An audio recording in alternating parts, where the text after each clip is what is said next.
and like having to wear or was being forced to wear a hijab when I was younger.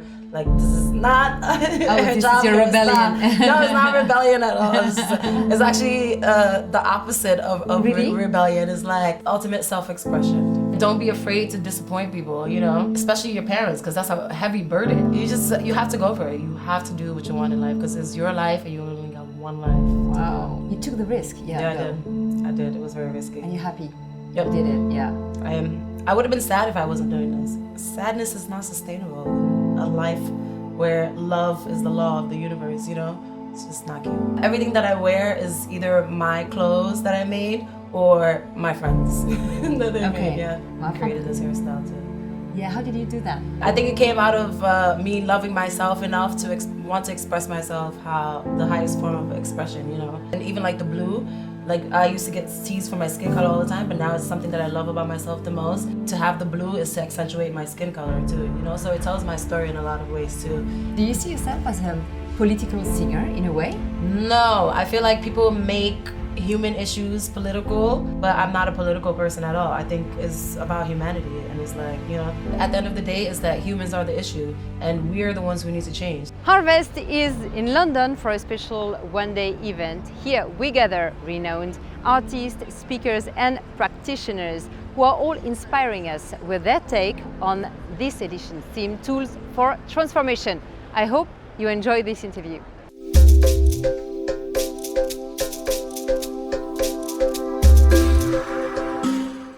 Hello, my guest is Marieme. Today she's a Senegalese-American artist whose music focused on themes like self-love, revolution and empowerment.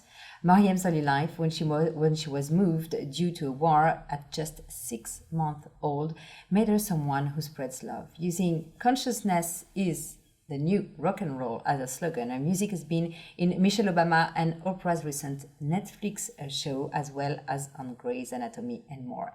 Let's dive today back on a journey to discover the extraordinary past of Marieme. Hello, Marieme. Hey, how are you? Thanks for being here. Thank you for having me. So, Marieme, you kicked off Harvest in London. Yeah.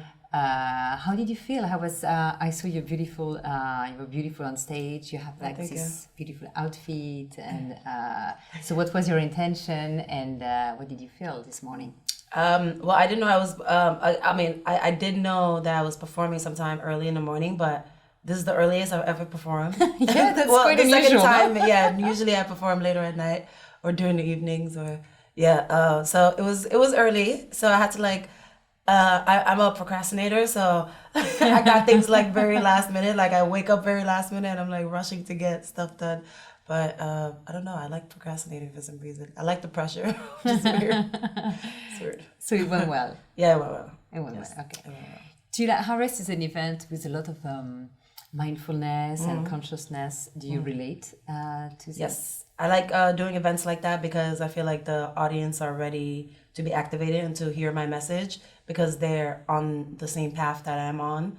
I did the same thing kind of like in another kind of consciousness, what do you call it? Like an event called the Summit Series too. So I'm very familiar with like the exchange of information. So I feel like I'm a part of that in a way, which is really cool.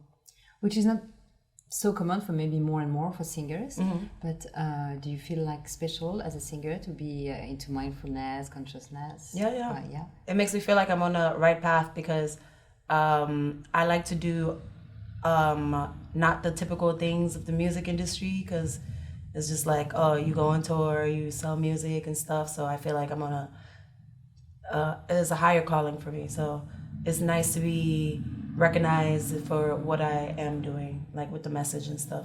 Yeah, and your message is about love, relate to that. What's the message you want to give when you're on stage? I just want people to have a dose of love. You know what I mean? Like when you, I went to the jungle in Peru to do ayahuasca, and like I've been on that route, and what I felt when I did that was just love, like pure love. So when I sing and stuff and like when I have performances, I want people to leave feeling the love, you know? because you can't explain love to people. Like they just have to experience it. So that's what I hope to do, like with my music. Fabulous. You arrived in the United States as a young girl. Your family had to escape the war. Can you share more about your experience, about this family experience and your arrival in the US? I moved to the US when I was 7 years old. My parents were there before, so I didn't see them for like 5 years. Because my dad was like in Georgetown doing his master's. And so he had to like leave us behind, but took my younger sister. So my older sister and I were raised by our aunt in Senegal, and it was a real nice community. It was religious, but it didn't feel like religion. Like it was very peaceful because I was deep in it. And so when I came to America, it was very difficult because I had like a lot of opposing ideas in my mind and in my life. And so I guess suffering cognitive dissonance was like one of the craziest parts of my life, like being in a home life where one thing was one way and the culture was one way, and like going out into the world and learning about different ways of living. And can you be more specific about these differences, like how you were living at home, and what was the difference with the US? Yeah, so like in Senegal, you know, I never met other people of other races and stuff. So it was a culture shock when I first came to America. And then like also to deal with just being a dark-skinned woman, you know, like in the place that I was, like I wasn't really considered beautiful or something. And so like I had to go through all of that, like the race issues of America. And I was like, I had to deal with race issues from the top down, like, you know, colorism, internal division between Black and stuff. And like just I didn't love myself when I came to America, which was very different from when I was in Senegal, because I felt love and like it was community, and like I didn't feel like I didn't belong. But in America, I felt like I didn't belong. And so the process of learning to love myself again was one of the major things that I had to go through. Okay. Yeah. And how did you learn to love yourself? I decided that I mean, like I was in my 20s, and also like my parents didn't want me to be a singer, so that was like another thing I had to face. So I was just like troubled internally, and like I was just really, really sad, and I knew that wasn't sustainable. So I went out into, like I said, I went to Peru and like did ayahuasca meditations and stuff, and I learned the secrets of the universe, and like what is the truth of the universe, and like not just my experience in the Bronx and the ecosystem of the Bronx, like just everything is its own dimension, you know what I mean? And it's just a flow of energy and like the cause and effect. So I started to learn about the history of America, and started to learn about the history of the world and stuff, and history of humans, and it brought me peace. Like I'm gonna be okay. Like this is the world's problem, not mine. So yeah, it just wasn't sustainable being sad, and just I had to deal with my traumas, and I had to and the only way you do that is through understanding. So you have to learn why things are the way they are, and don't take it personal. How did music help you in this process also? How did you discover music? So when you were a child in Africa, what was your relationship with music, African music? And then how did it change in the US? Yeah, so in Senegal, because I grew up in a very religious household, we weren't really listening to music, but within the community, like there was music. Like we have Youssou N'Dour, he's a big artist there. Yeah. So we always listened. Me and my cousins in Senegal, we listened to music like outside of the house, the religiousness of the house, and I never had a dream of being a singer when I was in Senegal. I was like 7 years old, so it wasn't really a thing for me. But then when I came to America, I just heard all these different sounds, and like for me, when I was being teased about my skin color and just being African in school, music was my escape, you know, like it helped heal me, and it was just something I can go to like put me at ease. So that was kind of the relationship with music for me. Wow. Like, yeah, the healing power of it. Yeah. Yeah, and true, as a teenager also, you're super receptive to music. Mm-hmm. singers, how did you discover the American music? Through which singers? Yeah. Who were the one talking to your soul? At that time, like Britney Spears and Christina Aguilera were like the popular ones, but also like Lauryn Hill. I used to listen to a lot of hip hop music. I love like the rhythms and stuff. But Lauryn Hill, I would say, was like my biggest influence at that time. Okay, were you identifying with her message? Yeah, I didn't really speak English when I first, so I didn't understand any English, so I learned English through music, which was really cool. I loved just the sound of her voice, and like Whitney Houston and Mariah Carey, you know, I just used to put on my headphones and just get lost in that world, and it was just very beautiful. Yeah, I think music is powerful and it can heal many things, you know. Yeah. And your parents, were you said you were not allowed, not allowed. Yeah. You're not allowed to listen to music at home? It was discouraged. No, I wasn't really allowed to. Like, they wanted us to learn the Quran and, like, you know, be immersed deep in the religion. But I always loved music. Me and my sisters, we love music, so we just listened to it. We snuck and joined the choir. So not at home, you were doing outside of home. Yeah. Okay, and your sister also loved music. Yeah. How many were you in the children in the family? There's 5 of us all together. Okay. Yeah.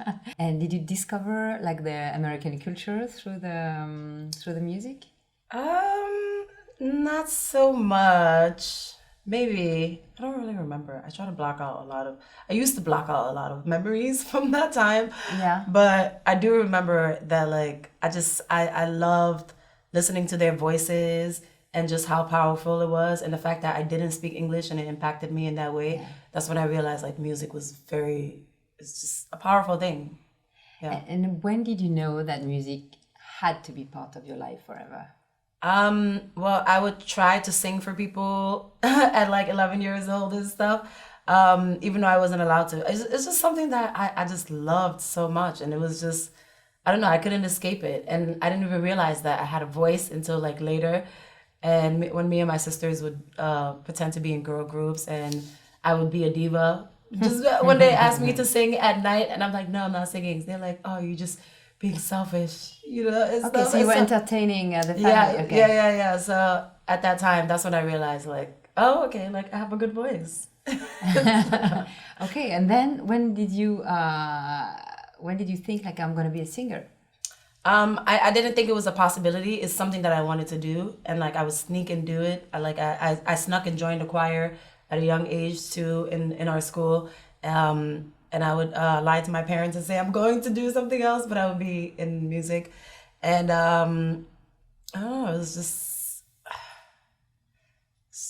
it was like I said, it was a world that I created. Music was part of the world that I created to escape all the sadness I was going through. Yeah. And it became my world, and I really did not think it was a possibility. So I did college and stuff, and people even college didn't even know that I sang and stuff. I would say it. I would sit in class and I would be like, I'm going to be a singer one day. But I don't know if it came true because I said it or it was destined to happen. But yeah, and then I moved to Italy after college, and then we used to do open mics there, and people would be like, you should be a singer. I'm like, oh, I want to be a singer, and I would be crying. I'm like, but my parents won't let me. And then I just had to find the courage to just do it, and I knew they were going to be disappointed, and they were very disappointed at first. They're like, we put you through school and stuff, because with African parents, if you're not a lawyer, doctor, or engineer, you're just not doing anything with your life. So it was like, I had to get over that disappointment. Yeah, I had a lot of guilt. And so I was just like, I'm going to do it. I have to do it. And you had to take this decision when you were far away geographically from them. Yeah. When you were in Italy, because otherwise it would have been like too difficult. Yeah. Okay. Yeah. And so how did it happen? What was the process? Because so many girls want to be a singer later. But how did you make it? I followed my heart, and I moved out to LA in 2017, and within weeks, by that time I learned how to like the whole thing about manifestation, you know, and like how powerful it is, and like how I'm in control of my destiny. And so I went out to LA, and like within a week of getting there, I wrote a very powerful song. It was the first time, like first songs I ever wrote, and I got a massive publishing deal with Universal like a week after. So Was it I was Leave? like, okay, yeah, leave, Yeah, Leave. yeah, Okay. yeah. So I ended up getting a publishing deal from Universal, which was pretty crazy because I had no following and no records or anything, and the stuff that just does not happen. So I was like, okay, I'm onto something, and so And how do you explain that?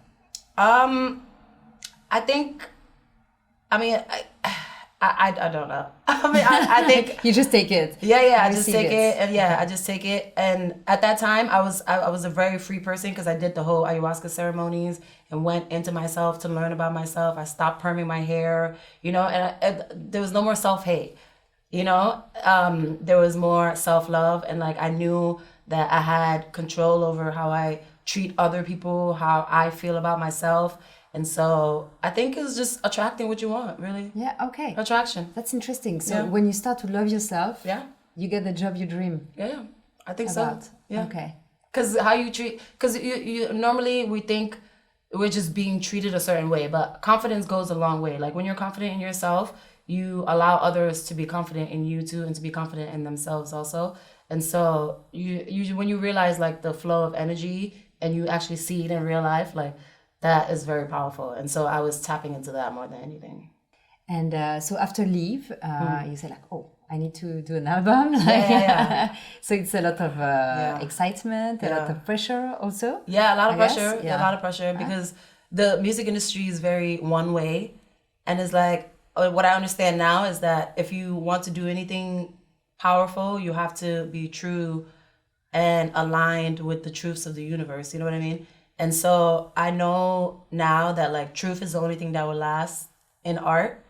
And if I live within that, then I'm going to be okay. And so like I try to do things my way, like even with the Harvest series and stuff, I'm like building my own path. And the uncertainty of that is because like it's not a path that is clear, because what I'm trying to do, I feel like is different than a lot of people have done. So there's no correct way to do it, but I just have to like follow my heart. And I like try to move outside the music industry because it can be a lot of pressure. And they tell you, oh, you sing about this, do this, do this, do that. But you can do anything you want actually and create your own lane. And I learned from, watching Prince, he started like the whole marketing bundle, and you just gotta, when you think about something, you just gotta execute it and bring it to life. I think that's the key to success for anybody. Wow. You mentioned Prince, like if you have like one or two singers like which career you admire and you that are touching you, who would they be? Definitely Prince and Aretha Franklin, I would say. Yeah, why? They were just powerhouses, and they lived in their truth, and they were very human. I think, especially Aretha. Everything that she went through in life, and the things she sang about. And I think the important thing is we tend to look at people at the height of their careers and think like we don't know how they got there, or we think because you see people at the top and like it's hard to fathom that they had like a normal life before, you know what I mean? But beginnings also matter very much. I went to when I was studying abroad in London in my last semester of college, I went to go see the houses of the Beatles, and it was very interesting for me because the tour of the houses, they were talking about how they wrote the songs there, and it's like it's okay to have humble beginnings. Like it starts small and then goes big. So it's all about the journey more than anything. Yeah. What do your parents actually think about your career now? Yes, they're happy now. Really? Well done. So Yeah. you made it. Yeah. They're I mean, I'm sure they wish I was doing something else just because it's like reputation wise, like, oh, my daughter's a singer, we're Muslims and this and that, and it's like, okay, well, but they're happy because I actually sing about important things, and my dad is like, oh, you're gonna bring the world together one day. I'm like, oh, that's so nice. That's and cool. He said he's proud of me, and it's really nice. And that's the thing, That's like, an amazing achievement. Yeah. Like, even if your dress are short and yeah. they're okay with They that. definitely call me about that. They're like, please wear some clothes. But I think the important thing is like, don't be afraid to disappoint people, and especially your parents, because that's a heavy burden, you know. Yeah. And it's like, oh man, yeah, I'm never gonna go to heaven if I don't support my parents. But you have to go for it. You have to do what you want in life because it's your life and you only got one life to Wow, that's an advice you would give to people to follow Yeah, their passion. And you do. Yeah. Yeah. Even if the you get a parents bit of a- don't. Yeah. Yeah. They'll come around, hopefully. And if they don't, I mean, it's unfortunate, but You took the risk. Yeah. yeah, I go. did. I did. It was very risky. And you're happy. Yep. You did it. Yeah. I would have been sad if I wasn't doing this. I would have been really sad. And sadness is not sustainable in a life where love is the law of the universe, you know? It's just not cute. Do you see yourself as a political singer in a way? No, I feel like people make human issues political, but I'm not a political person at all. I think it's about humanity and it's like, you know, humans. Yeah. Yeah. It's not political. No. Healthcare is not political. None of this stuff is political. Like we should have the basic needs to live as one, you know? Like I don't know why there's so much greed. I mean, I do know why. It's because humans being humans, you know? But at the end of the day, I think no issue is political. Politics don't really exist. It's a made up thing for control. Okay. But you must resist a lot because people, I think, want you to be political in a way, no? Yeah. I get questions all the time sometimes. Like I used to post about civil rights issues. I used to post about women's issues and all these things. But what I realized at the end of the day is that humans are the issue and we're the ones who need to change. Like if you change humans, then every issue will fall into place.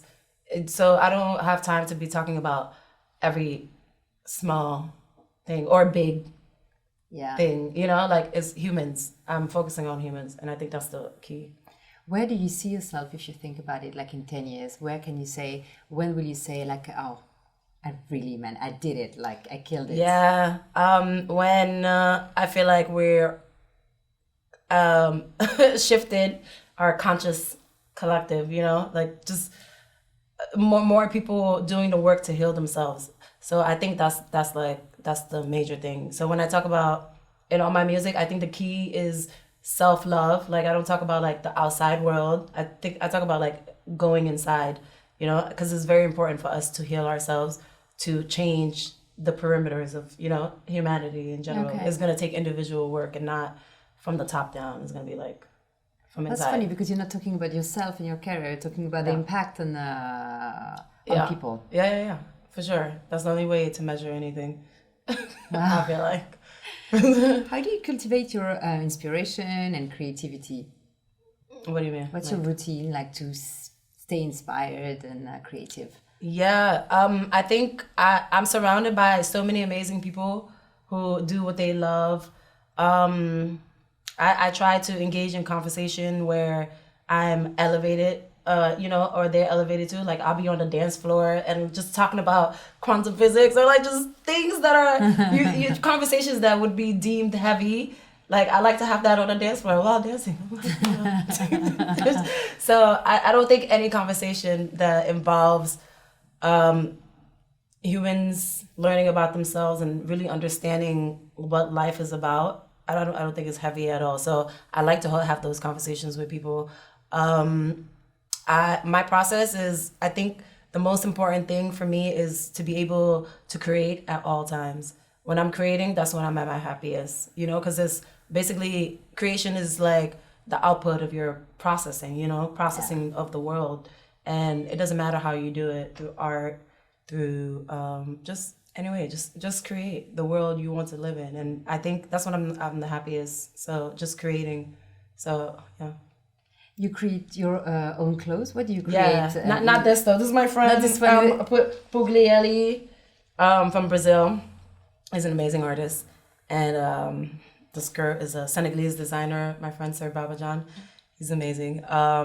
Yeah, so actually, yeah, everything that I wear is either my clothes that I made or my friends that they made. Yeah. But you like to have the control of what you're wearing and your outfit. You want to create your persona. Yeah.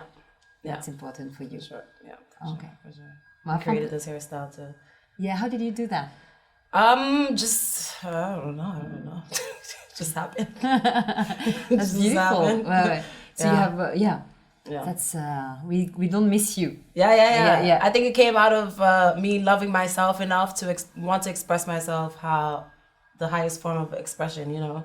And for me, this is like how I see myself really. Like what would my outer shell look like if I was at the purest form of love, you know? So for me, this is a form of expression. Even though, and even like the blue, like I used to get teased for my skin color all the time, but now it's something that I love about myself the most. And to have the blue is to accentuate my skin color too, you know? So it tells my story in a lot of ways too.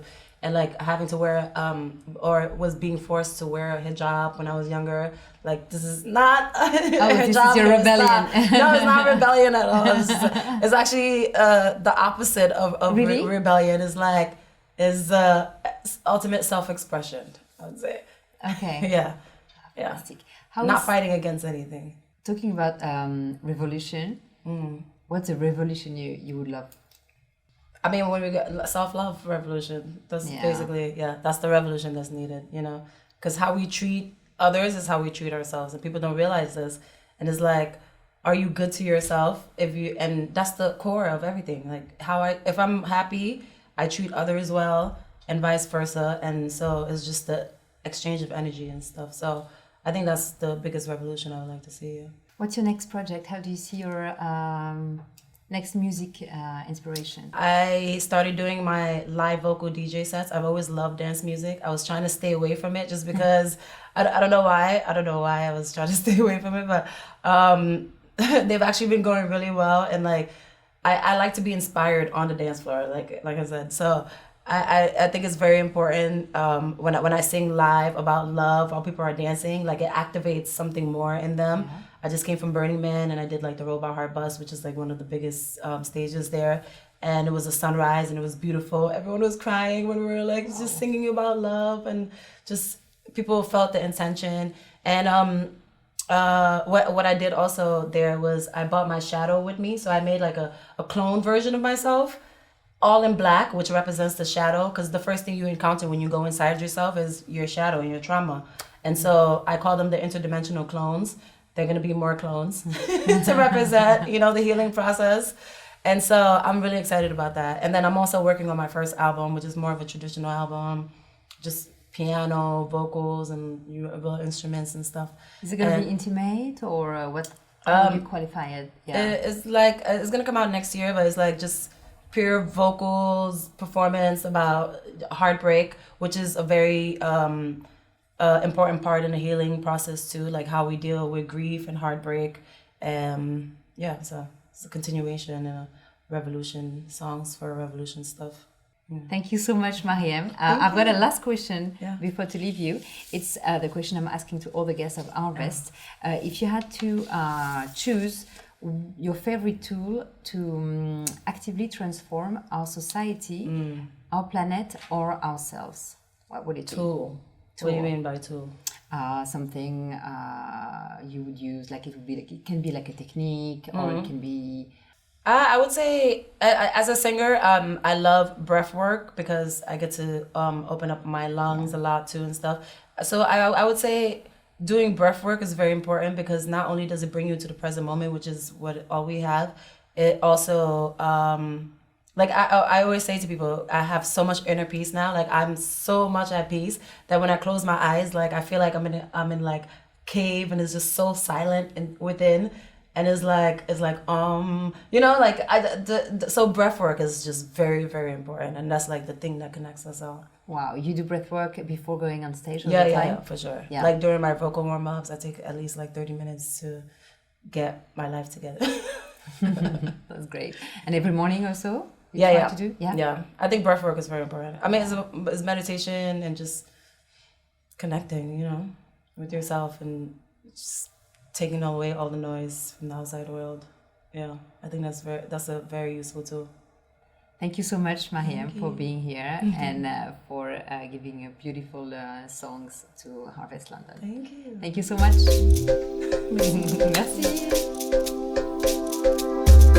Merci.